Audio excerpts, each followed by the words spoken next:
Hey, what's up, everyone? The Dan Sandwich here. I am back in automation and BeamNG.drive. I know it's been a while since my last automation video, and I'm sorry. I really am. I didn't intend on taking this long of a break between videos.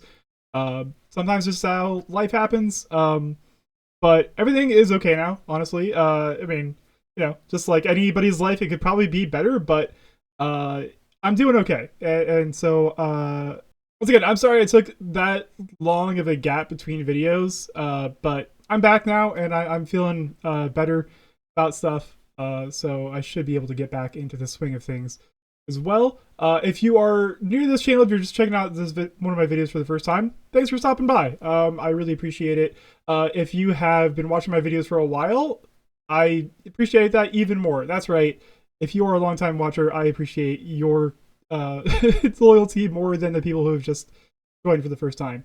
I don't know. That's probably not true. I don't know. I just appreciate if anyone watches my videos, honestly.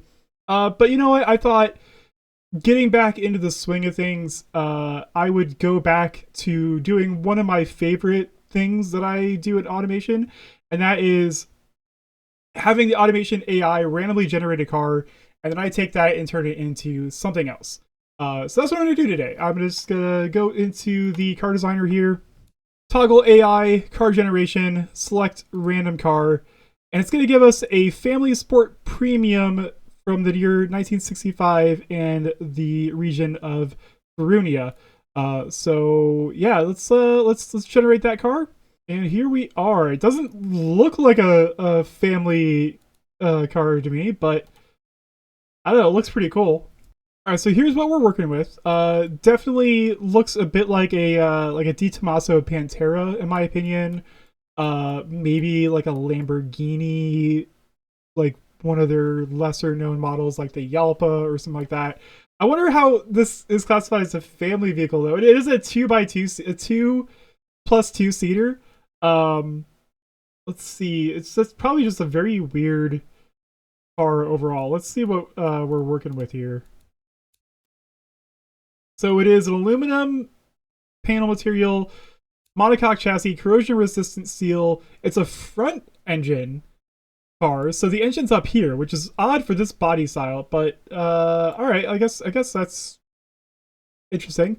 Double wishbone front and rear suspension, so that's pretty solid. What kind of engine do we have in this thing? Let's see, it is a 3.5 liter V6. It makes 129 horsepower, so not the most powerful V6, but it's also 1965.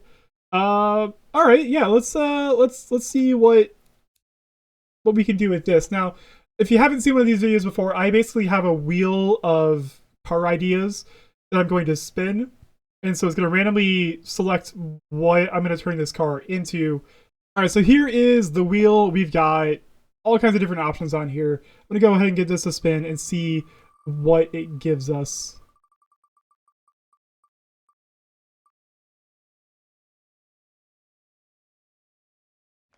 Oh, I was kind of hoping it would land on Street Racer. That would have been fun. So we're gonna build a drag racer out of this.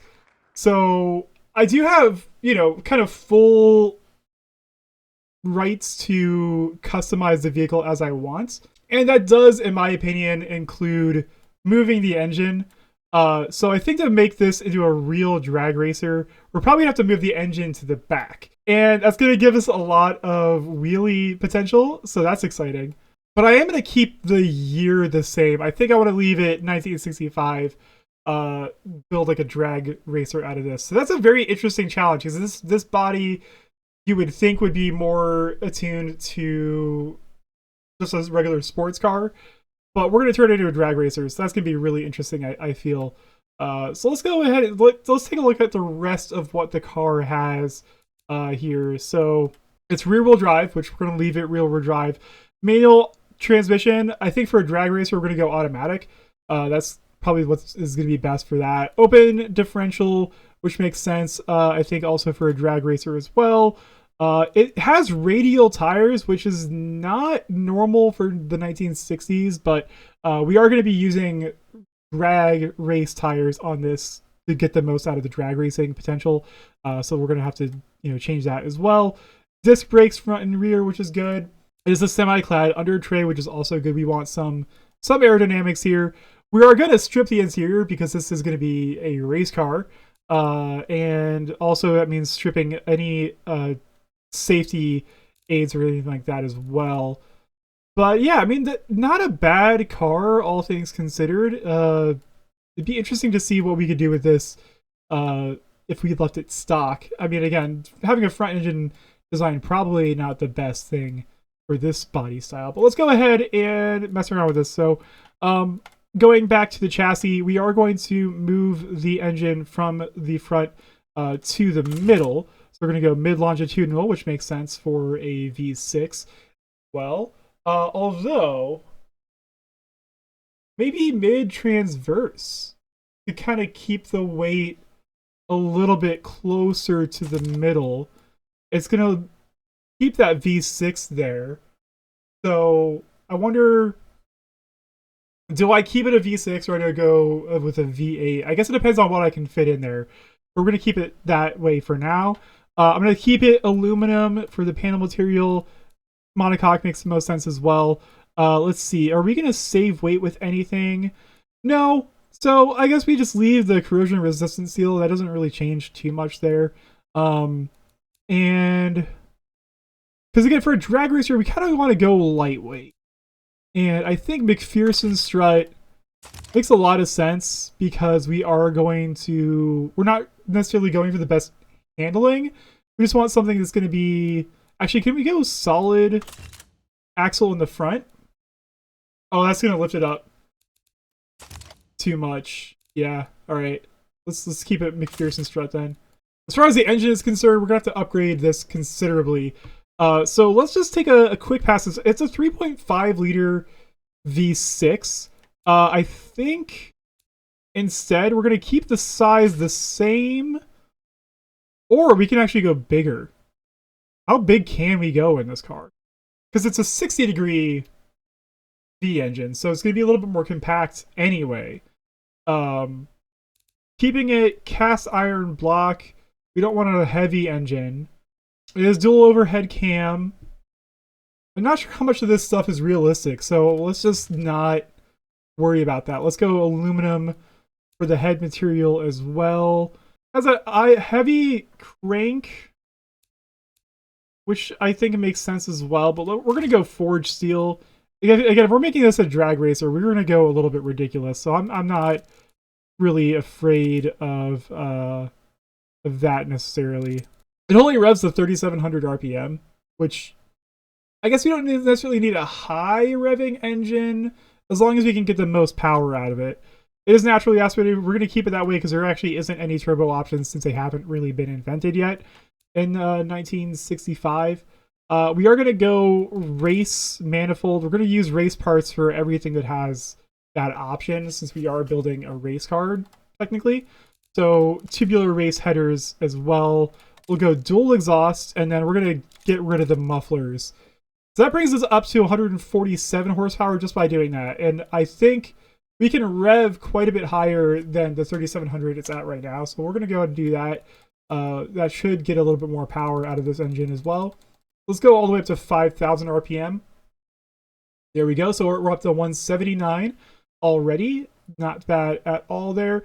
I'm going to start messing with some more of these sliders here. And you know, oh, we gotta go with different fuel here. So ethanol, which is used for racing in a lot of different aspects. We're gonna go ethanol 124. We're still 172 horsepower, which is actually a little bit less than what we had a second ago, but using the better fuel is going to give us quite a bit more power than what we had originally. So I'm going to go ahead and mess around with some of this stuff here, and I'll show you what the final totals end up being. All right, after doing a bunch of tweaking, I got this thing to 306 horsepower. So that's more than twice what it started with 129. So I think that's pretty good. I could probably do a little bit more messing around with it, but I wanted to keep the engine kind of the same. I mean, I upgraded basically every part. So it's got a forged steel light crank, got forged conrods, forged light pistons now. You can kind of look to see what my numbers are here. So I'm getting it revving up to 5,800 RPM. I might be able to go, I don't know, I might be able to go higher than that, actually. Let's see. I can actually get it higher than that. Let's see. Where does it start to become a real problem? Not until 6,300. Even still, I can keep it going. I mean, it's a drag racer, so the engine is not really meant to be durable. So we're up to 314 horsepower now. I think that's probably as good as we're gonna get it. Okay, never mind. So 314 is gonna be where it tops out at, which is again definitely like 1.5 times. I think I'm not doing the math right now, but it's a lot more than what it had. Almost 200 horsepower more than what it had.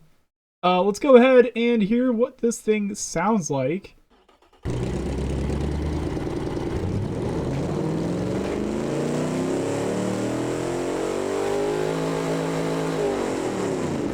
Sounds pretty good, especially for a V6. Yeah, that's a pretty good sounding engine. I actually don't hate that at all. Definitely cool. It's a little bit more than what it's capable of normally, but again, this is a drag racer, so we're going past the limits that it can normally. Let's go back and refine some of the stuff. So we're keeping it rear-wheel drive. Obviously, we're going automatic 2-speed transmission. It hates that. The gearbox ratio is okay. I'll fix that here in a little bit. Keeping it open differential. Wheels, we're going to go cross-ply race drag tires. We're going skinny in the front and as wide as possible in the rear. So that way we can really make it a drag race car.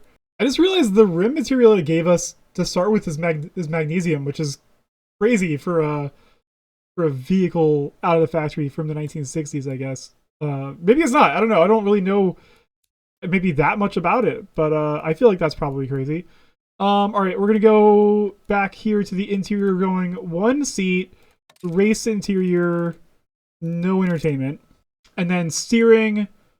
We're gonna go with whatever the lightest one is. So that's manual rack and pinion, so that works there.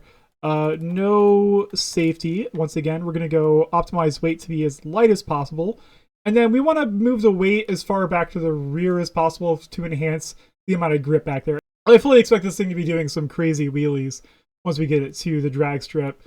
Let's throw a race preset on there. Yeah, that looks like a much better ride height to me. Yeah, I think we're off to a pretty good start here. That engine in the back looking pretty good in my opinion. Let's see what else we can do. Well, let's see what's the complaint about. It's the gearbox reliability. What is the estimated top speed of this thing? Only 110. That's interesting. I'm not exactly sure how to fix this. I'm still getting used to the weird. I guess it's not weird, but I'm still getting used to the new gear setup thing. A top speed 110 is a lot less than I thought it would be, if I'm being honest. Okay. It's just because the gearing was way off. Yeah, we can get it to be higher. Oh, you want faster acceleration, though. So what's the best we can do? 0 to 60. I think a 3-speed gearbox is probably going to be better, though. Even if, technically speaking, for drag racing, you want fewer gears. I think that's what happened when I made my other drag racing car in this, is a similar situation where I had to go with the 3-gear gearbox just because it works out better that way. 5.9 seconds is pretty fast, especially for 1965. I feel like we found the sweet spot though at 5.9, 0 to 62, top speed at 91 miles an hour, which isn't much, but again, at a quarter mile, you're probably not going to get up that high. But we'll find out, I guess. All right, let's see what's griping about now. It's probably going to be complaining about the gear, about the brakes, but we're not actually like. What if we just got rid of the brakes completely? Because we're not going to really need them for a drag racer. What's going to save us the most weight? It's drum brakes, actually. I thought drum brakes might be heavier. We're going to turn the brake force all the way up just to help with the braking as much as possible, because that doesn't really affect much outside of just tuning things. But we're gonna go with the smallest brakes as we can to save on weight as much as possible. We want as little drag as possible as well. Somehow that cleared up the brake fade issue. That's funny. All right. That is interesting for sure. But yeah, we want the least amount of drag possible. Can we actually, what does that do for us that way? It actually slowed us down in terms of 0 to 60. That's interesting. Let's go back to the arrow. And what happens if we increase drag? You think it would slow us down, but I guess it doesn't? That's weird. We have to go with 100% cooling airflow to maintain our 0 to 60 speeds here. So when it comes to performance statistics, we're looking at 0 to 60 in 5.78 seconds, which I feel like is probably pretty quick for a something like that. It doesn't get a quarter mile time, which is a little concerning. I wonder if that means we're not going to be able to reach a quarter mile. I don't understand what that means. I'm a little concerned by the fact that it doesn't give us a quarter mile time at all. But I guess we'll have to figure that out when we get to it. But I think so far we have the makings of a drag racer. Again, definitely not the most orthodox drag race car we could have come up with. But I'm going to roll with it. I'm going to go in and I'm going to design this car. And I'm going to see if I can get it looking more like a drag racer and less like a Ferrari. So it's going to be interesting. So I'm going to start the design process of that now. I'm going to do a time lapse for that so you can see it for yourself. So I'm going to get into it. Let's go.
Alright, it looks pretty weird. I'm not gonna lie, it's not my best design job. Um, I don't know. I wasn't really sure where to go with it. It's kind of hard to turn this like wedge-shaped supercar shape into just this drag racer. Uh, but I think the real test of this is going to be when you actually do take it to the drag strip, how it performs there. Uh, so I kind of wanted to give it like this like even more exaggerated wedge shape in the front to really catch the air and keep the nose down. I did like rake the car forward a bit as well, like a drag racer should be. I thought about going with a different style rear wing than this, but it just suits the car so well. I just decided to go with that. I covered up the rear glass with this piece of aluminum, I guess it would be called in situation. Uh, Presuming that like removing that big piece of rear glass would save a ton of weight as well. But yeah, I mean, I don't know. I'm really sometimes when I do a build like this, I know what kind of result I'm gonna get. This one I have no idea. It could be great. It could be horrible. I really don't know. So I'm just gonna export this into BeamNG, and I'm just gonna see what it's like. Just to try it out. If it's horrible, I'll go back to the drawing board and do some stuff. But yeah, I think I'm just gonna see what it's like right now. All right, so here we are in BeamNG.drive. This I named it the Nando Mako. Nando was another car that I designed that I called the Nando. Something weird is happening there. That happens all the time with automation vehicles in BeamNG.drive. Also the the that's also weird. What's happening with the exhaust there as well? It's extremely loud, which is what I expected, but it's a lot louder than I even thought it would be. It's only a V6. I'm at the automation test track. I don't know if I'm going to be able to complete a lap in this thing, but I'm just going to drive it around and see. Okay, it didn't wheelie immediately there. The brakes actually aren't terrible. Like, they're the smallest disc brakes I could attach to this vehicle to save on weight. It actually does turn somehow. Way more drivable than I expected. 300 horsepower is a lot, but it's not like an insane amount. But yeah, I mean it's pretty quick. It just doesn't turn well. I mean it even the best handling vehicle on drag tires isn't going to turn especially well, but it turns a lot better than my previous drag racing car, which was the like based on a Beetle. The concern, however, is the top speed is not very high, and I think in an effort to go for the fastest acceleration, I did neuter the top speed a bit. I thought it would be faster than this, though. Now, granted, if you look there, where at the bottom of the screen, it says the 0 to 60 was 4.2 seconds. That's considerably faster than what automation said it was, which is pretty cool. But it's not fast. Well, it's not like the top speed of 90 miles an hour is not exciting. But again, like it was only getting up to like 111, I think. Now I wonder how much of it has to do with that big rear wing. I wonder if we got rid of that, if I would actually go faster. Let's see if I can just get rid of that rear wing here. All right, let's take that off, and let's see if we're any faster. A little bit, actually, a little bit faster. 0 to 60. I'm gonna turn around and take that straightaway again. Actually, kind of looks pretty sick with without the rear glass, obviously, and then also without the rear wing. It just looks pretty aggressive. Very futuristic with that front splitter as well. It's super long front nose thing.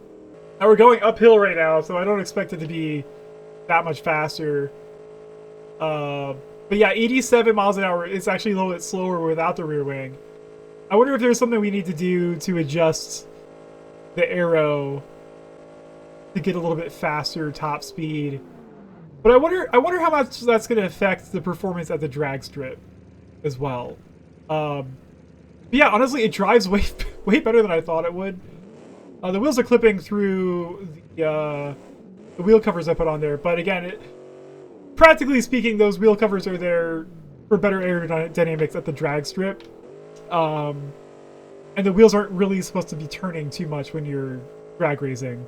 Ideally, they shouldn't turn at all if you're drag racing. But yeah, let's just take this to the drag strip and see what we can get up to. We're going up to 90 miles an hour, which we couldn't do a second ago. But yeah, definitely not the fastest car. But it just wasn't that fast to begin with.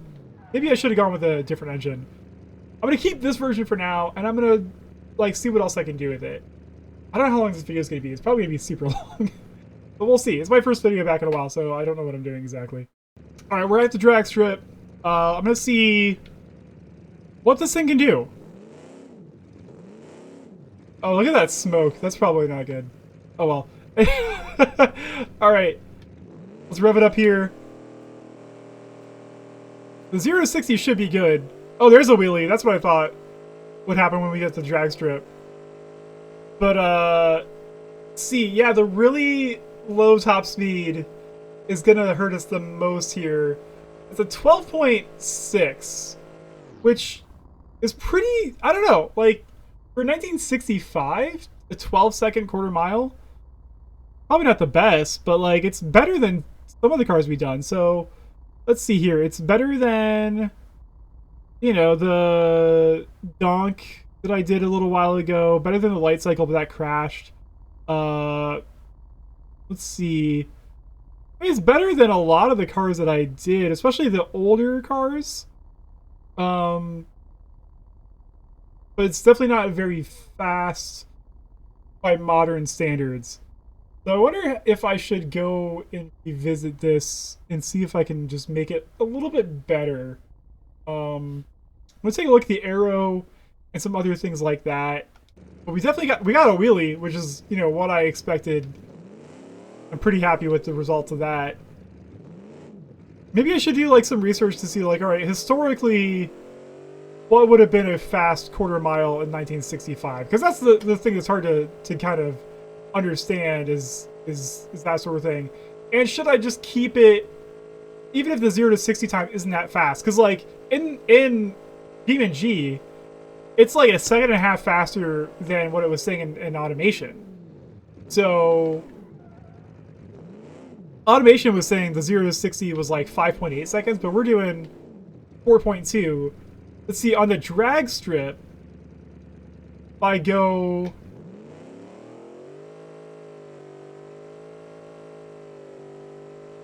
4.24, so still the same 0 to 60 there.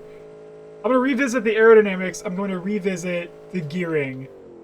See if I can get a higher top speed, and if that's going to help us out on the drag strip as well. So I got some things to work on, I think, for this car.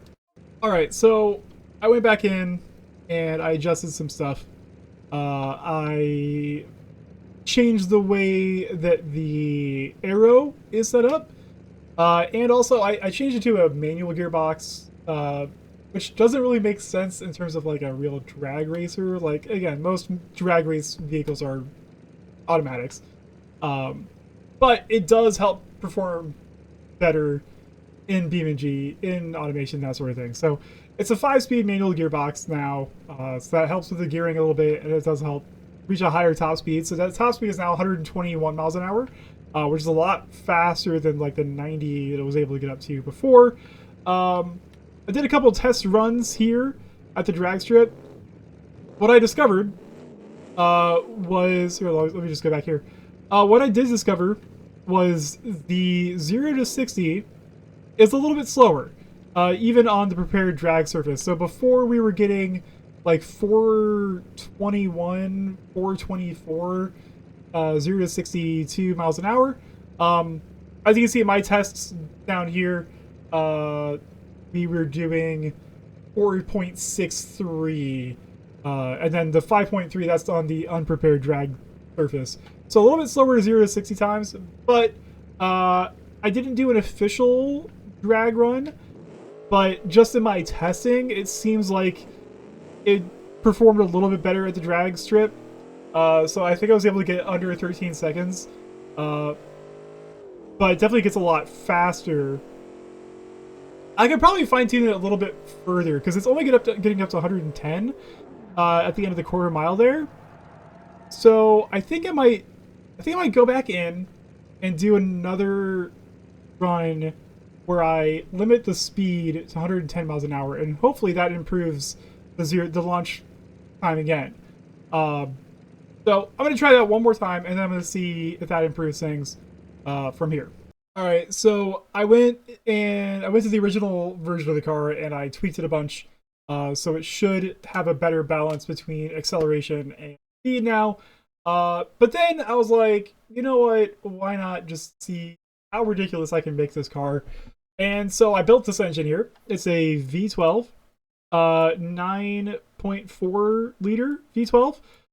It's got 1,011 horsepower for 1965, which is just madness. It's still transversely mounted, which is really, I think, very interesting to see. How does it fit in this car? Oh, it currently doesn't. Does it? Can I not build this car? No, I can. All right. What? I guess it just doesn't show up in it. That's weird. Automation being weird, that stuff. But anyway, I'm gonna export this version as well, and I'm gonna see how much faster this thing is. But I think that the updated version I have of the original one should be faster with the drag strip than the original one was. So yeah, let's do that, and yeah, we'll see what's going on. All right, so the first thing I'm gonna do is I'm gonna see if I can get a lap time in this car around the automation test track. I think I can. I mean, it actually handles okay for what it is. But maybe with the longer gearbox or the different gears, it'll be a little bit different. I had a little bit of a wheel lift off the start there, which is exciting. Definitely, I feel like it accelerates pretty quickly, and yeah, the turning isn't great. It's definitely not a great car for turning around the track, but it's doing it. Definitely doing it. But I feel pretty confident I can actually get a full lap around the test track in this thing. Again, it doesn't have any lights on it. No taillights, no headlights, because it's a drag race car, so it's eliminating all the extra stuff. I felt, when I was designing it, I don't feel like the design is super intricate or anything like that. I wasn't, really trying to go for an insane design, but it's also like, drag racers should be kind of stripped down and minimalistic anyway. So I feel like, in part, I felt like I was being a little lazy in designing it, but now I feel okay knowing that it kind of serves its purpose. But anyway, we made it onto the straightaway without too much drama. I limited the top speed to 115 because that was what we were getting up to on the drag strip anyway. So I feel like not really any point in having it much higher than that for our main purpose, which is drag racing this thing. But it does, impact its performance around the racetrack, obviously. But, not too much. I mean, well, it's like 8 miles per hour off of the original top speeds. That's not too bad. Honestly, the fact that it has 6-inch drum brakes on this thing that are turned completely down. Well, I guess they're turned up. Like they're completely race drums, and the brake force is turned all the way up. It actually doesn't stop too badly for what it is. Yeah, I took that chicane okay. It's been a little while since I actually ran the test track, and I'm remembering I know my way around it pretty well. I've done, gosh, like dozens of these cars at this point, and I'm going way off track there because it just cannot handle that uphill right-hand turn. But I'm doing okay, other than that one moment where I went off track. Actually doing okay. I think that's probably where like the rake to the front of the car may be impacting things more severely. But honestly, not a terrible lap around the test track, it's not going to be very fast. We're looking at 240 something, like 243.9. But I don't think that's the slowest thing we've done. So yeah, 29. Actually, not bad. Like, it's faster than the donk that I did, faster than the Ford Mustang concept car. It's actually not terrible around the test track. If I wanted to make this into a proper race car, it wouldn't be that hard, I don't think, and it would be pretty fast. So, all right, time to find out if all that work that I put in actually impacts the drag race performance at all. All right, back at the drag strip, to find out if what I've done in the tuning department actually is going to make a difference in a quarter mile time. The time to beat is like 13.8 seconds, I think. So let's see. Not as much of a wheelie off the line as we had the first time. Could be a good thing.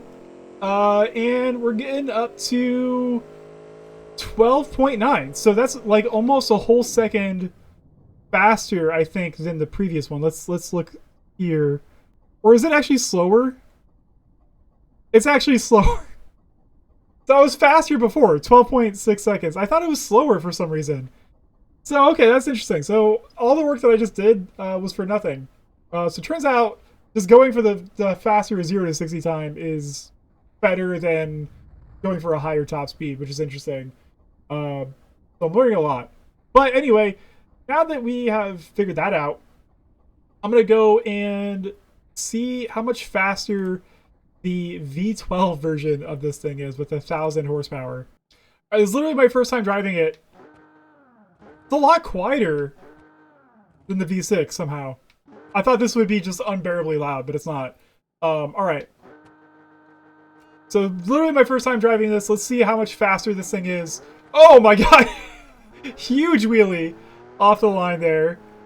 The time to beat is 12.6 seconds, and we are at 10.5 and still accelerating.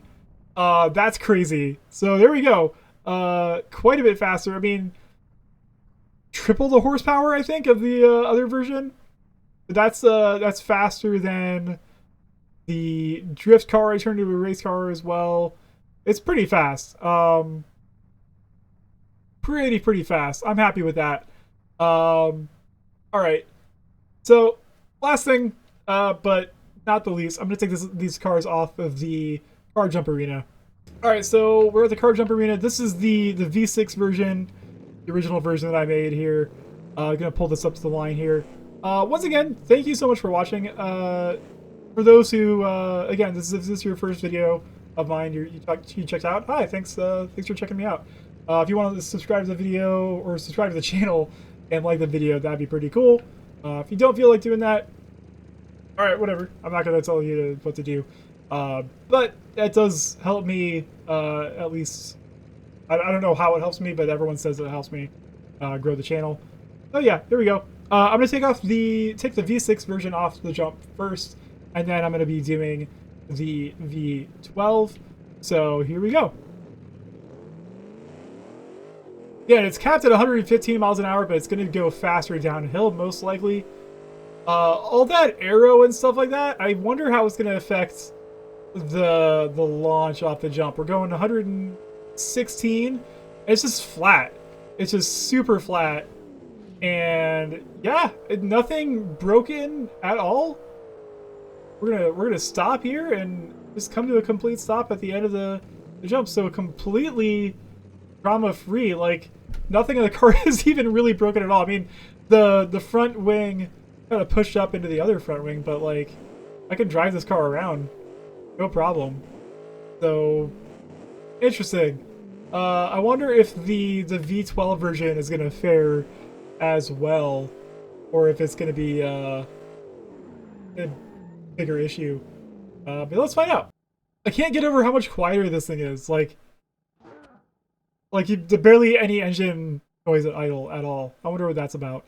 All right, let's see. The V12 1,000 horsepower version of the car. Gotta take it easier off the jump because it's gonna wheelie. And let's see. In automation, it says the top speed 175, and we're gonna reach that and then some here, and that's just gonna fly a lot farther than the other one does, and it's starting to tip back about 450 meters, I think, and it's like a pancake and into the pool. So that flew a lot farther and did not fare as well when it landed at all. Look at how flat it is. That's crazy. All right, this has been a lot of fun. I look forward to doing more of these videos more often, trying to get back into it. Thank you so much for watching. I really appreciate it. I'll catch you in the next one. All right, see ya.